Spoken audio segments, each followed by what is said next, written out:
A l'arribar als postres, al final, com si fos un monstre, un animal brut i brutejant, sí, un plor imperant. Plorava com si aquell acte, aquell pacte amb el meu desig fos aberrant, com un berro moquejant, sentint-me dolent, criminal.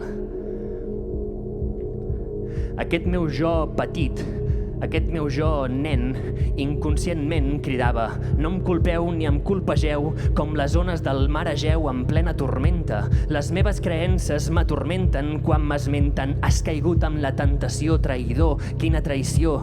Però què és tradició? Titllada traïdor? He d'aprendre alguna lliçó? Fou eco, va covar tot. Fou eco, va covar organitzar. Òrgans i atzar, així lo quiso explicar.